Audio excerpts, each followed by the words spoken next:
আসসালামু আলাইকুম। কাছের এবং দূরে, ইটালি বা ইটালির বাইরে, আপনারা যে যেখান থেকে আমার এই ব্লগটা ইউটিউবে দেখবেন, সবাইকে শুভেচ্ছা ও ভালোবাসা। আমি উজ্জ্বল, ইটালির রাজধানী রোম থেকে। আজকে কথা বলবো 1 লক্ষ থেকে সর্বোচ্চ 1.5 লক্ষ টাকা খরচ করে ইউরোপের যে কোনো দেশে বা ইটালির জন্য কিভাবে আপনি আবেদন করতে পারেন। ট্যুরিস্ট ভিসা বা ভিজিট ভিসা। শুধু ইটালি না, যেসব এম্বাসি বাংলাদেশে আছে সেগুলাতে আপনি দাঁড়াইতে কি করতে হয় বা কি করলে আপনি ভিসা পাবেন, সেটা নিয়ে আজকের ব্লগ।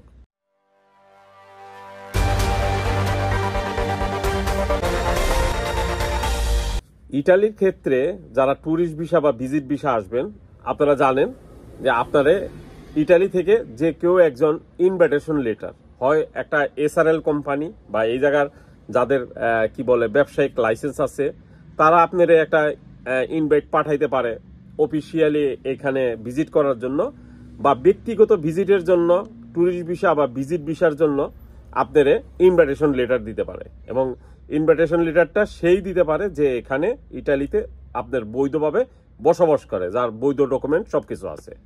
ইনভিটেশন লেটারটা বানানো খুবই সোজা, যে কেউ বানাইতে পারে যে কোনো কাপ অফিস থেকে। আর যদি কেউ না পারেন, আমারে নক দিয়ে হোয়াটসঅ্যাপে কিভাবে বানাইতে হয় অবশ্যই আমি জানাবো।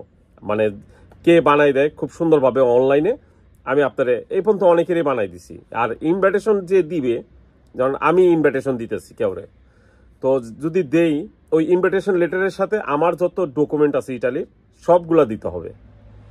যে বাংলাদেশ থেকে আসবে তারে পাঠাই দিব। আর যে বাংলাদেশ থেকে আসবে, হ্যাঁ, আমি যে ইনভিটেশন দিতেছি, আমার একটা ব্যাংকের স্টেটমেন্ট তার সাথে, মানে ইনভিটেশন লেটারের সাথে দিতে হইব। কারণ আমার ইটালিতে আমি যে ইনভাইট করতেছি, আমার তো ব্যাংকে এই দেশে স্বাবলম্বী এরকম দেখাইতে হবে। এবং একটা ইন্স্যুরেন্স করতে হবে, যেটারে ফেডারেশিওনে বাঙ্কারিয়া বলে ইটালিয়ান ভাষায়, যেটা ব্যাংকে করা যায় 2 থেকে 250 ইউরো, সর্বোচ্চ 300 ইউরো।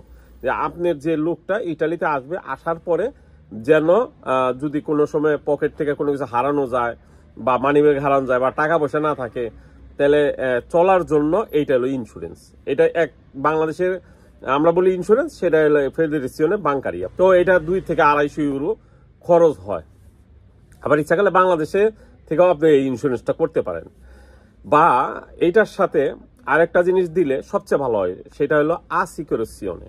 মানে ইটালিতে এখন গভর্নমেন্ট আসিকুরেশনে যে কোনো পারপাসে, কাজের ভিসায় বা এই যে ওয়ার্ক ভিসায় বা এই যে ট্যুরিস্ট বা ভিজিট ভিসা আসে, ইনভিটেশন লেটারের সাথে এম্বাসিতে জমাতে আসিকুরেশনে।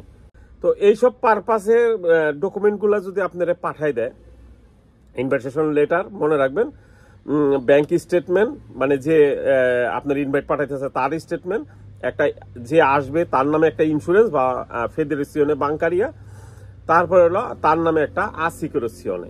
এই কয়টা ডকুমেন্ট যদি পাঠায় ইটালি থেকে, এবং আপনার পাসপোর্টে যদি 4-5টা দেশে কাজের ভিসা থাকুক, ওয়ার্ক ভিসা থাকুক, ট্যুরিস্ট ভিসা থাকুক, মনে রাখবেন 4-5টা দেশে যে কোনো দেশে যদি ভিসা থাকে, তারপরে আপনার ব্যাংকে যদি 10 থেকে 20 লাখ টাকার একটা গ্যারান্টি দেখাইতে পারেন, কি বলে ব্যাংক স্টেটমেন্ট দেখাইতে পারেন, এবং আপনি বর্তমানে কি জব করতেছেন, যদি একটা সরকারি জব করেন বা বেসরকারি জব করেন, সেই জবের পূর্ণাঙ্গ ডকুমেন্ট সাথে দিলে, বা আপনি যদি বিজনেস করে থাকেন, আপনার মান্থলি কত ইনকাম বা বছরে কত ইনকাম, সেই একটা স্টেটমেন্ট যদি আপনি পাসপোর্টের সাথে দিতে পারেন, এবং এখানে আপনার খরচ যাবে হলো সব, মানে এগুলো তো আপনি নিজেই জোগাড় করতে পারবেন বিনা পয়সায়। ইটালি এম্বাসিতে দাঁড়াইতে মাত্র খরচ যাবে 15,000 ইউরো, আর বিমান ভাড়া যাবে 70 থেকে 75,000, মানে আপ ডাউন তাও। আর ইটালিতে যে কাগজগুলো পারপাসে আপনি বানানোর খরচটা, সেটা পড়বে হলো 25 থেকে 30,000 টাকা, এই মোট খরচ। এর বাইরে আর কোনো খরচ নাই। আপনি সরাসরি অ্যাপয়েন্টমেন্ট নিতে পারবেন প্রতি মাসে।